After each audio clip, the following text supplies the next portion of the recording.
Yo, look at that move I just did. Good morning. Good morning, Rabbi. Okay. For the second time of the day. Yes. Here's my business idea. Okay. So we have kapatos that have fun, like. You giving a class today?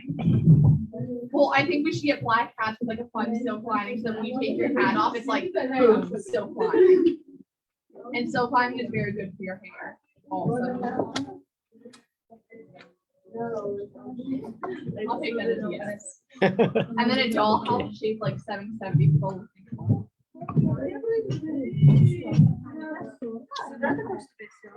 Yeah.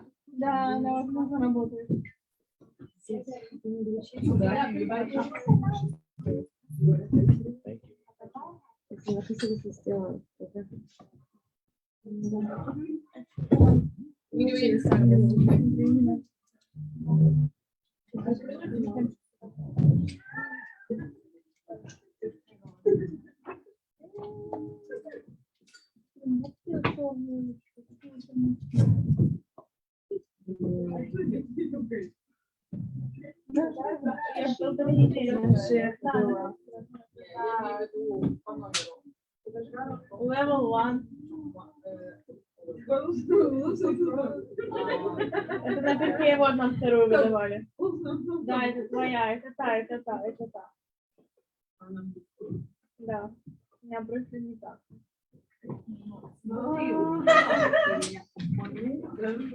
Okay. We'll start.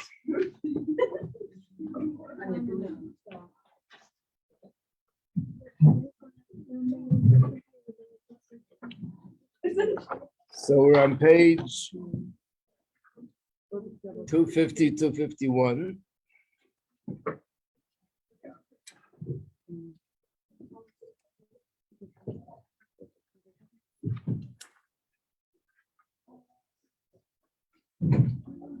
Remember we said that the difference between chapter 11 and chapter 12 in the Rambam is that chapter 11 focuses mainly on the person, on Melech HaMashiach. How do we describe him? How do we identify him? How would we know to accept him as he's the legitimate person to be Mashiach? And chapter 12, which we're learning now, is talking about the era. The time that Mashiach comes, what's going to happen in the world? What's going to change? What should we expect?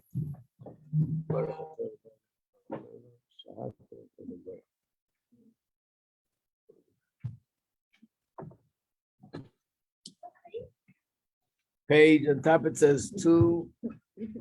I don't know where you're looking. On the bottom of the page it says 19 on the bottom.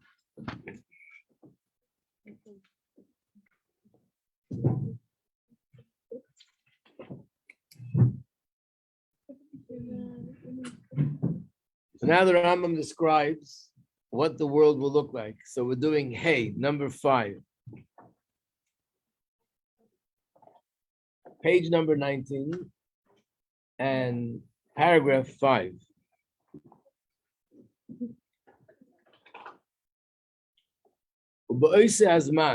In that time, in that era, which is the era of Mashiach. Remember we said he's here discussing the era. There won't be any rav, any famine. One of the things people suffer from is hunger. There's not enough money, not enough food. There were times, we just had the story with Abraham, there was a hunger. And this is throughout history, but when Mashiach comes, there will no longer be such a thing as hunger. That is no food. There will no longer be such a thing as wars. Like kinna, there will no longer be such a thing as jealousy. Like tachros, there will no longer be tachros, which means competition. Why?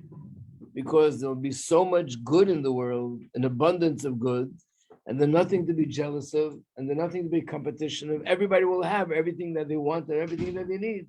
The world will be filled with just bracha in every way possible. So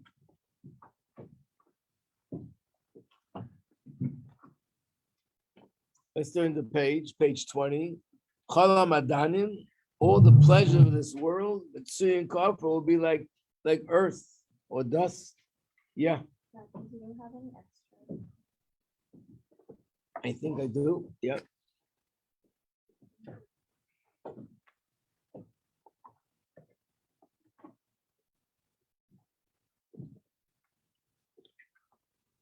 The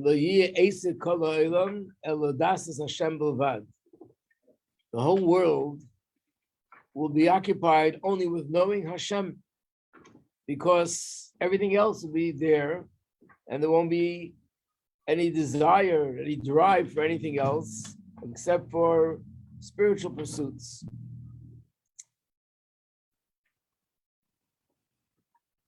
Now we keep bringing up in this class, there's a famous sikha that the Rebbe gave, and later when we do this, the Rebbe sikhas on Fridays, we'll come across it where the Rebbe says, all we need to do now is open our eyes to see that we're living in a different era, and that we're living in the time which is at the threshold of redemption.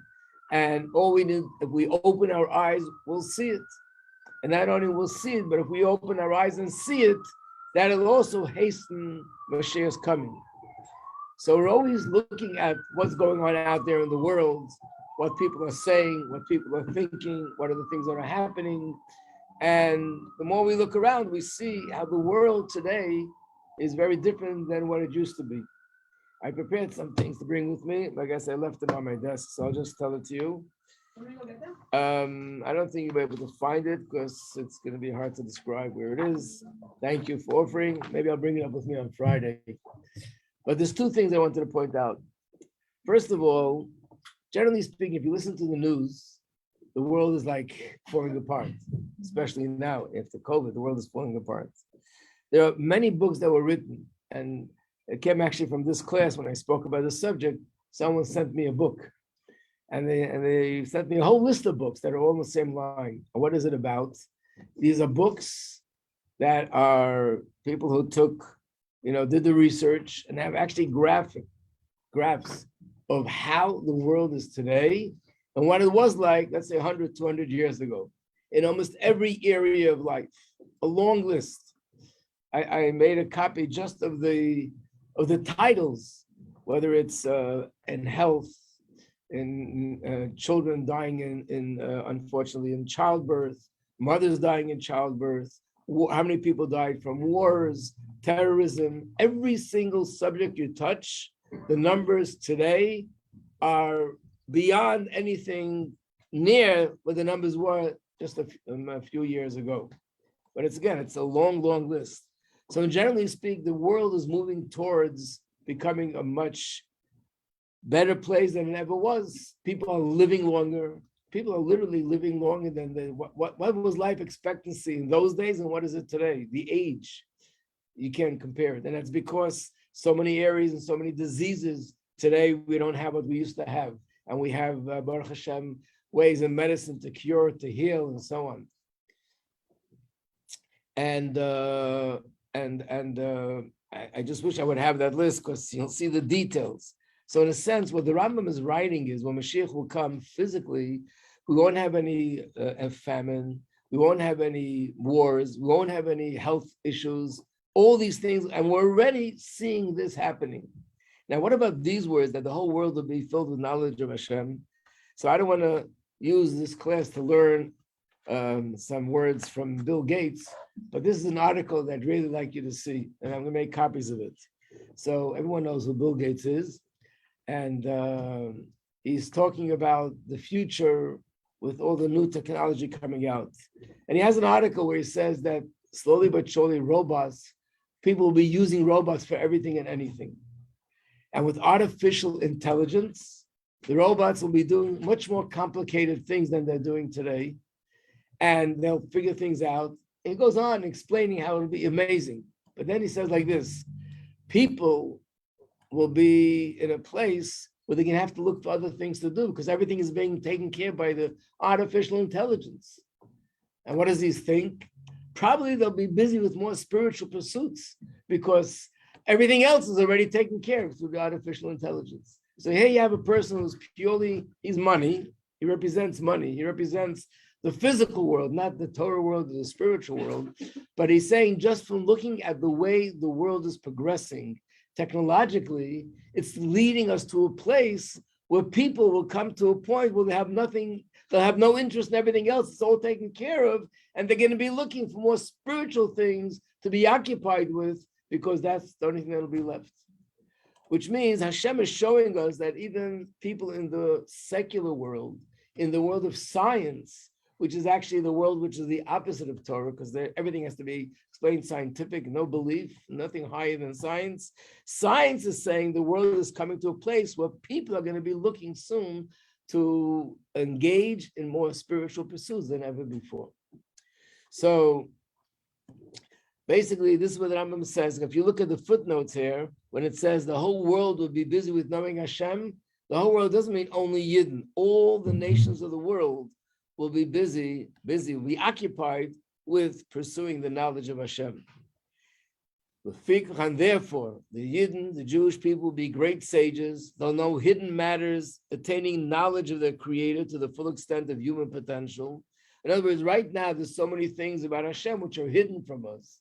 Of course, we do learn Gemara, we learn Halacha, even Chassidus, but we really don't have a true understanding of spheres, of the spiritual worlds, of anything spiritual. What we understand is the tip of the iceberg. But when Mashiach will come, a lot of these hidden secrets will become revealed to us.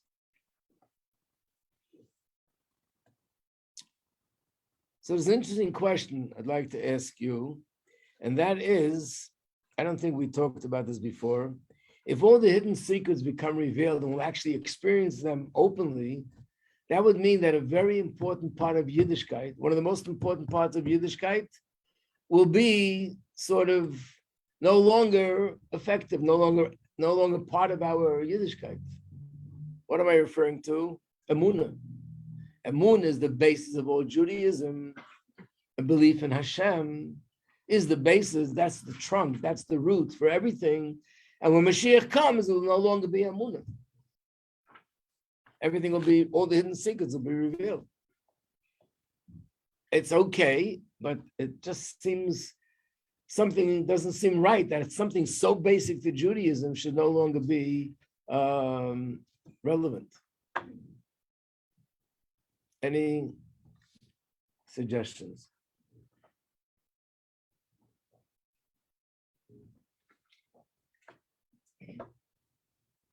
So the answer is that Hashem is infinite, which means as much as the secrets of godliness will be revealed and we'll understand things we never understood before, there's still things that will be above our understanding, and that's going to be something which we will have belief in, not understanding intellectually. We'll just accept it with belief. After some time goes by, that will be understood. And that'll no longer be Amunah. That'll be intellectually digested and understood. But then Hashem is infinite, so there are higher things that'll be Amunah. And then when we understand that, there'll be higher things and that'll be Amunah. When will it end? It won't, because Hashem is infinite, and infinite means there is no end.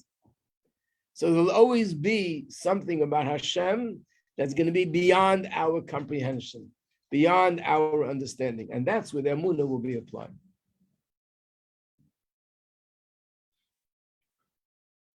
So this is one of the major things about the times of Mashiach. First of all, that the Gashmius, there won't be anything that'll be disturbing us.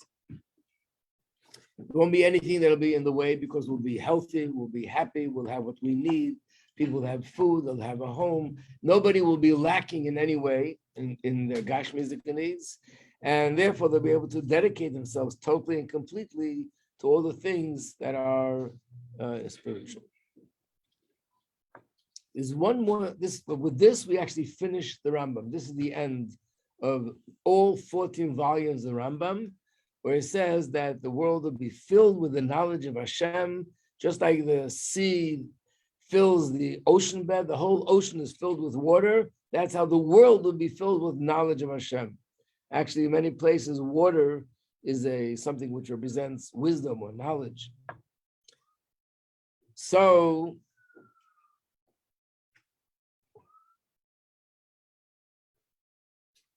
don't remember if I asked this question, if there are 14 volumes in the Rambam, and these 14 volumes cover all the laws of Torah, everything from beginning to end, which means it's different than the Shulchan Aruch. When you look in the Shulchan Aruch, it only talks about the laws that are relevant now. It doesn't talk about the laws of the Beis Hamikdash, doesn't talk about the laws of sacrifices, laws of kings, laws of prophecy, because it's not relevant in the time of Geulah. The Rambam made a book of halacha, and he's the only one who wrote such a book of halacha that encompasses everything from beginning to end. And why did he put the laws of Mashiach, which is so essential and so important, so basic, why did he put it at the end?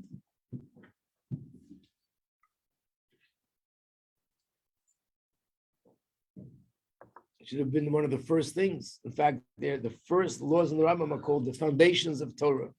So in a way, this should be, it's one of the 13 principles of belief. It should have been in the beginning, one of the foundations of Torah. So one of the ways of explaining it is because Mashiach is, in a sense, everything else and everything we're going through since the beginning of creation and since the Torah was given is all a means to an end. And the end is the times of Mashiach. In other words, when Mashiach comes and the way we'll be living when Mashiach comes, life at that time will all be the ultimate purpose and the ultimate goal of everything else that we're going through. So in a sense, everything written before in the Rambam, the laws of Shabbos, the laws of Kashrus, the laws of Beis Hamikdash, the laws of sacrifice, the laws of Yontif, all this is to refine the world, elevate the world, perfect the world, so we should all be able to reach the final end, which means it's put in the end, in a sense, like chronologically, you learn the whole Rambam, this comes at the end, but it also means that figuratively speaking, this is the end goal of everything that's going on before. And some of you must be thinking, but wouldn't it be boring? Like there's no more challenges, no more Yetzer Hara. Don't be worried, but some of you might be worried. It's going to be a little bit boring. So said this many times, let's remember that there'll be plenty of room for challenge, there'll be plenty of room for growth. The only difference is now challenges and growth are about going from bad to good, and then it'll be about going from good to better. That's the difference. So therefore, there'll still be Avodah, we'll still be working on serving Hashem, and there'll be plenty of room for choices and challenges, but it'll all be within the realm of good, just higher and deeper level, like now at Tzaddik, for example. A Tzaddik doesn't have a Yetzer Hara, doesn't have to deal with temptations the way we do, but a Tzaddik is still, his life is full of life. On the contrary, we see Tzaddikim that not only they're full of life, they pump life into everyone else around them. And that is because they are excited about what they're doing, and there's constant growth and moving forward in their life. And that's the way it'll be when Mashiach comes, but it's all in the realm of goodness and kindness, not chas v'shalom dealing with something negative. There's one more place in the Rambam where he talks about Mashiach a little bit, and that is in the laws of tshuva. So I want to add that to our curriculum. So turn the page. And here you have chapter 9 in the laws of tshuva, which means this is not really the place. The place is these two chapters, 11 and 12. But because when he talks about tshuva, he talks about the rewards in the future, he also brings in the inyan of Mashiach. So let's look at this, number 2. Paragraph 2 on page 21.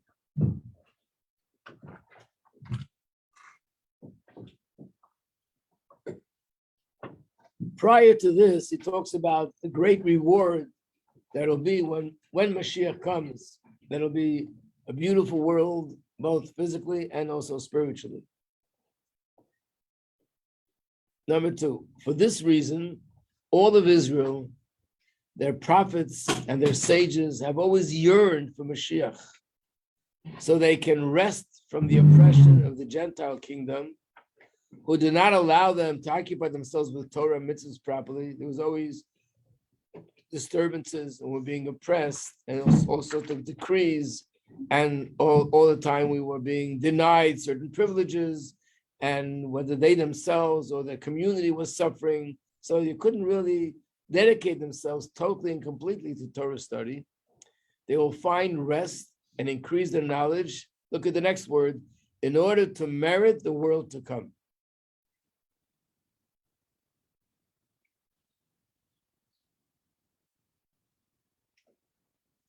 I'll go back to what that means. In that era, knowledge, wisdom, and truth will become abundant. Like it says in Yeshayahu, one of the prophets, the earth will be filled with the knowledge of Hashem. And it says, one man will no longer, page 22, will no longer teach his brother. No man will have to teach his neighbor, because everyone will know me. I will take away the heart of stone from your flesh and give you a heart of flesh, which means, first of all, intellectually, Hashem will give us the opportunity to study Torah and to know Hashem, and we won't need other people teaching us. We'll all have that access to the knowledge of Hashem.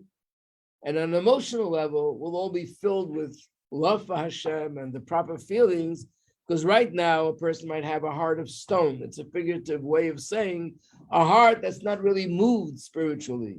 When Mashiach comes, we'll have a heart. Hashem says, I'll take out your heart of stone and put in a heart of flesh. This is a heart transplant that Hashem is going to be doing, spiritual transplant. And what will make that change? There will be so much wisdom in the world, because the king who will rise from David's descendant, meaning Mashiach, he will be a greater master of knowledge than Shlomo HaMelech. In other words, in wisdom, he'll be superior to Shlomo HaMelech. Shlomo HaMelech, King Solomon, he was the wisest person that ever lived in the world. So when you talk about wisdom, he's the top. I'll get to you in a second. In prophecy, he'll be a prophet close to the level of Moshe Rabbeinu. In wisdom, Shlomo HaMelech is the greatest. In prophecy, Moshe Rabbeinu is the greatest. And this King Mashiach will have the wisdom that's greater than Shlomo HaMelech, prophecy that's near the level of Moshe Rabbeinu, and he will teach the entire nation and instruct them in the path of Hashem. Yeah? Okay. Will Mashiach know that they are Mashiach, or will they just kind of be just as surprised as we are? Like, what? Are they going to know? Are they going to know? So when questions of this nature come up, one of the ways to help us understand it a little bit is to draw a parallel with Mitzrayim. The first time there was a process of redemption was when the Jews went out of Egypt. We didn't use the word Mashiach, but Moshe was the Redeemer. Did Moshe Rabbeinu know before the Jews that he is going to be the one to take them out of Egypt? Yeah. I mean, Miriam knew. That wasn't my question. Okay. I know you're a fan of Miriam, but does Moshe know?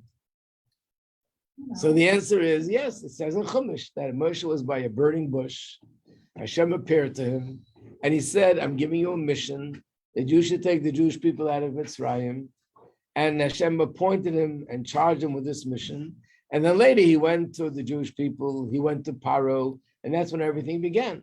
So certainly the person that Hashem has in mind to take the Jews out of this Geulah, he will inform him first that this is his mission, and then he will tell him what he needs to do in order to take the Jews out of Mitzrayim and bring the era of Mashiach to reality. With that, will there be another person that kind of has like this prophetic thing, knowing like, oh, this person's going to be Mashiach, how Miriam knew? So we spoke about this before, that the Rambam writes that Mashiach is not going to perform miracles, and we don't need a prophet to recognize this. We just need to judge this like all subjects of halacha. And if he has the criteria that we spoke about, then he could be accepted as Mashiach. Yeah.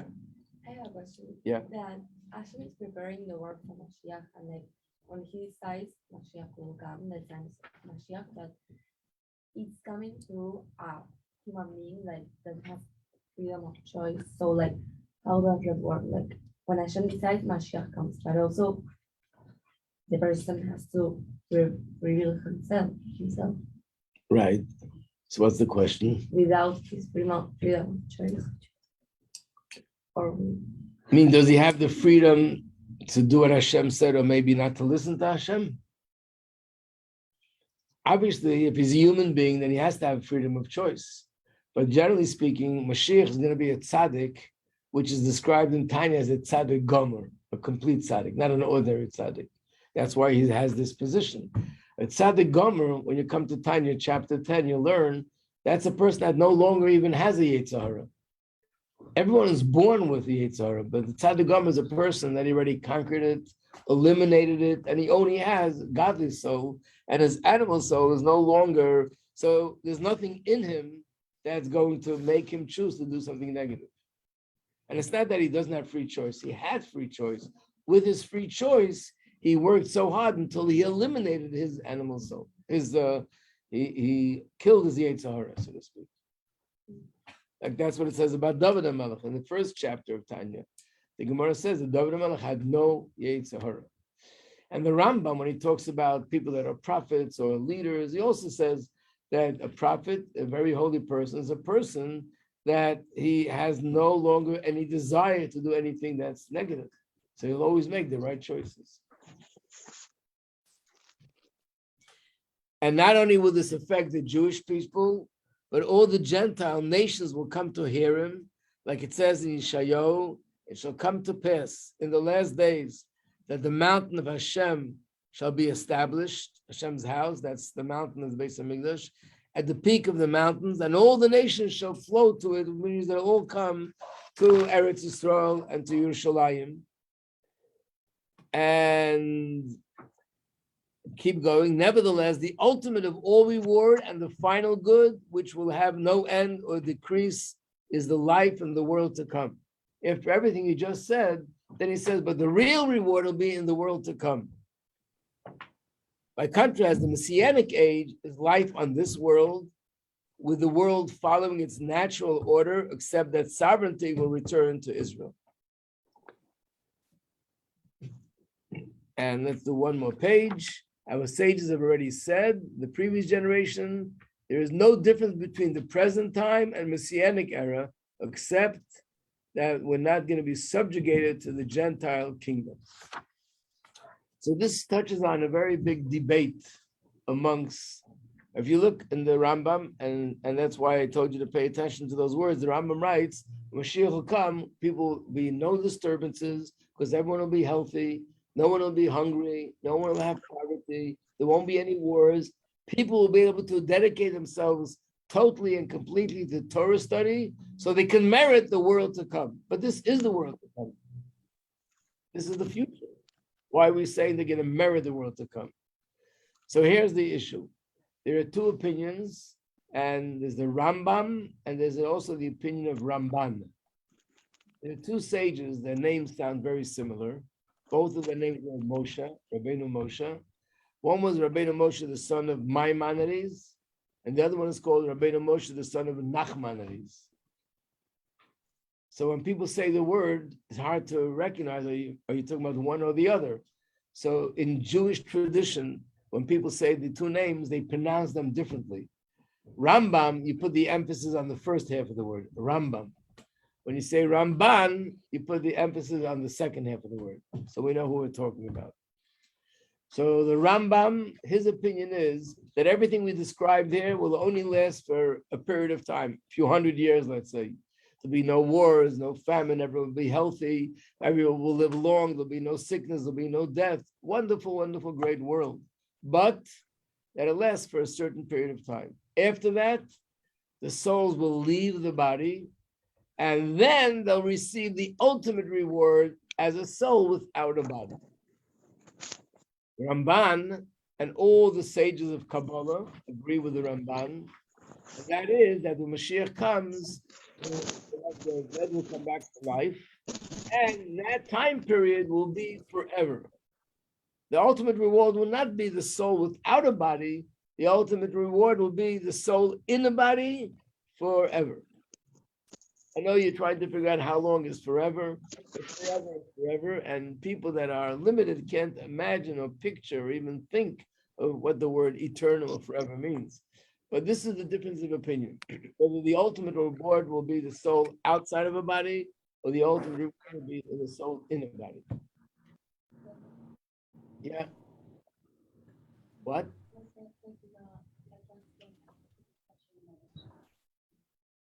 If it's not a discussion,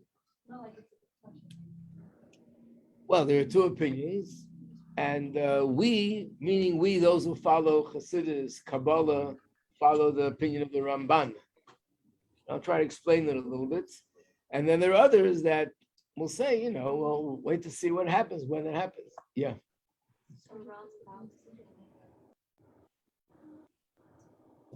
Right. And the ultimate reward will be the soul will leave the body. How long will this reward be? In other words, the two names are like this.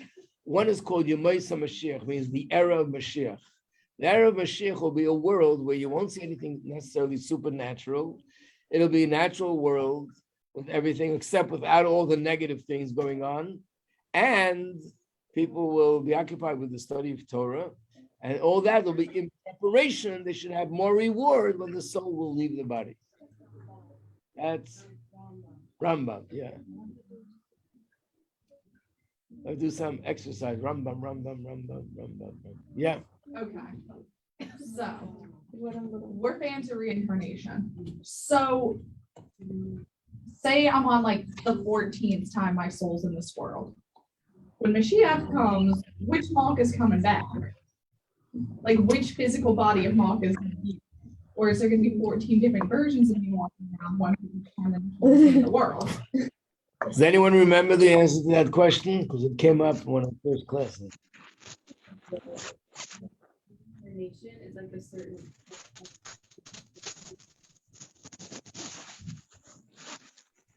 There's always like a fire, like someone maybe like. Listen, Gad, Leah. Flame.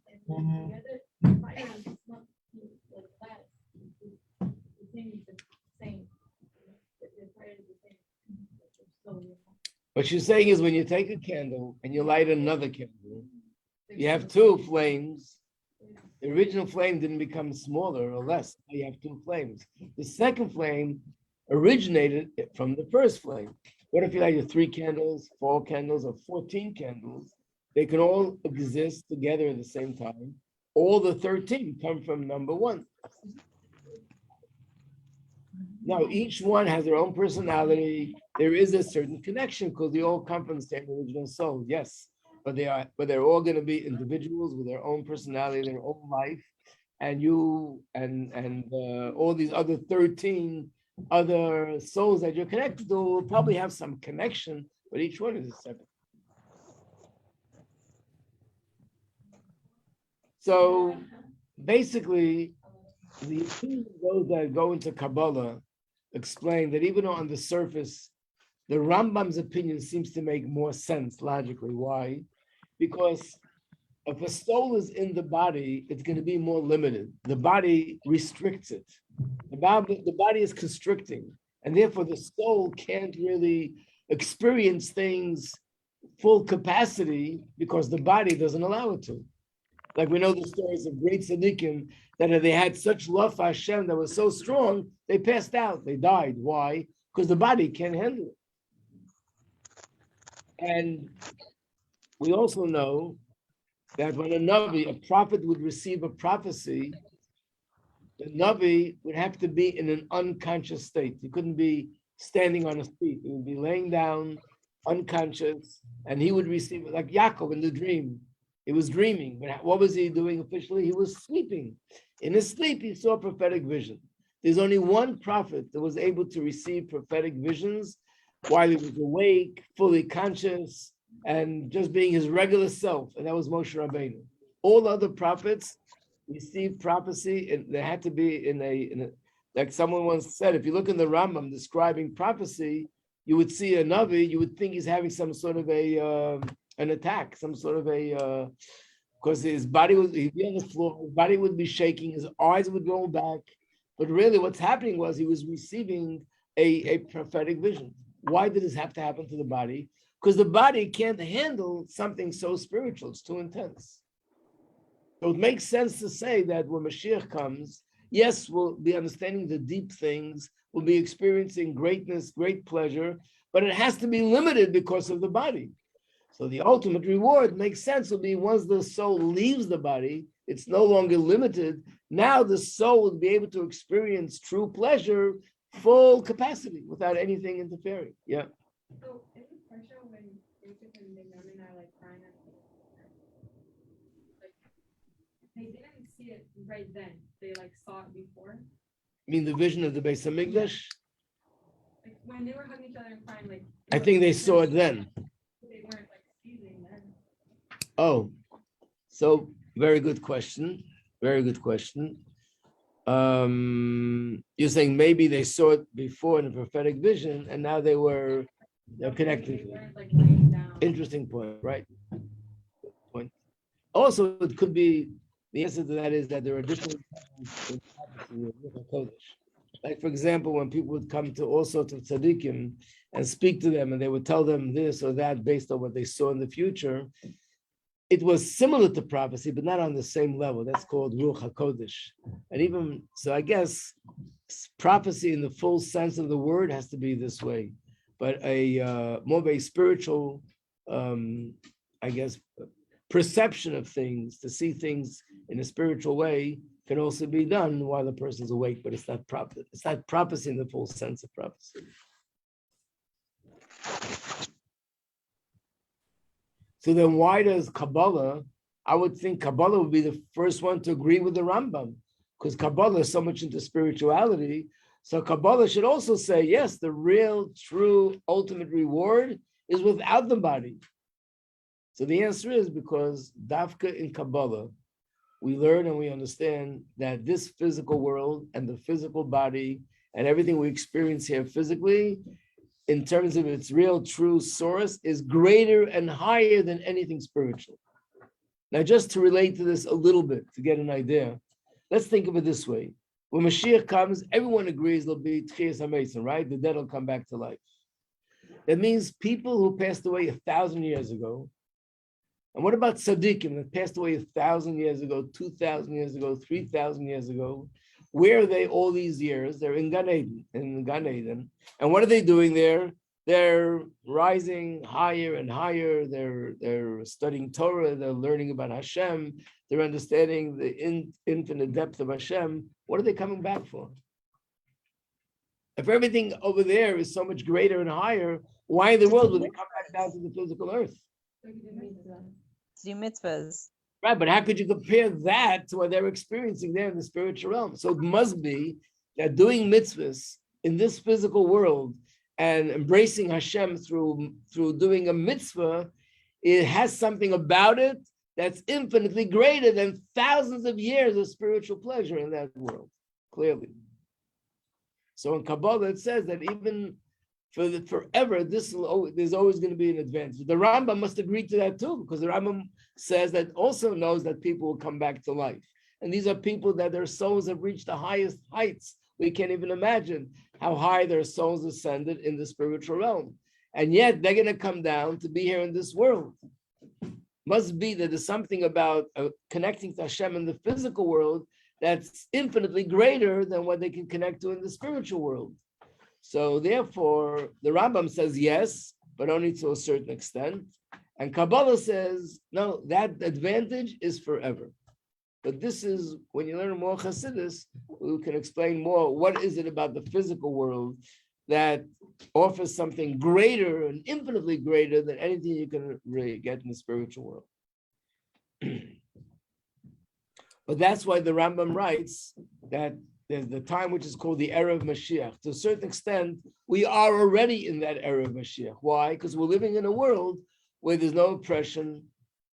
For the most part, almost the whole world no longer oppresses Jews. Jews have all the privileges in all the countries they live, except, of course, the Arab countries and all other countries in the world where there used to be all these things, doesn't exist anymore.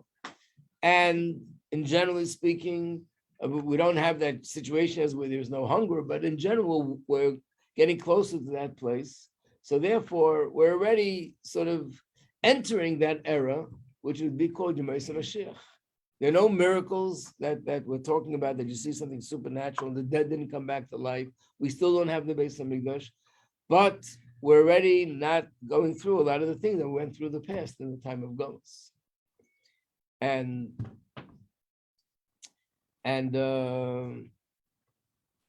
according to the Rambam, even once Mashiach comes and we'll have a Beis Hamikdash, it doesn't necessarily mean that there'll be miraculous things happening every day. It just means that there'll be just absolute abundance in every area of life, and we'll be able to have the most peaceful, happiest life that we can possibly imagine. Rabbi Majeski, I have Yeah. a question, which is it just like making the bracha on the bread that they want to come back for, or they also want to come back for the pleasure of eating bread? It's not just the bracha on the bread. It's more about what they're spiritually going to experience when they make the bracha on the bread. Right now, we make the bracha on the bread. We know that it's something amazing, but consciously, we don't really feel it.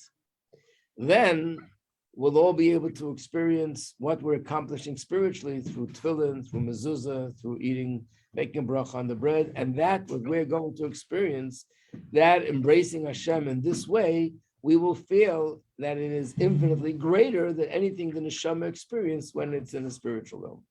Mm. But it's not going to be that they're coming down because they want the pleasure of bread and peanut butter. Mm-hmm. And jelly. Okay. Yeah. Okay, got it. Thank you. Okay.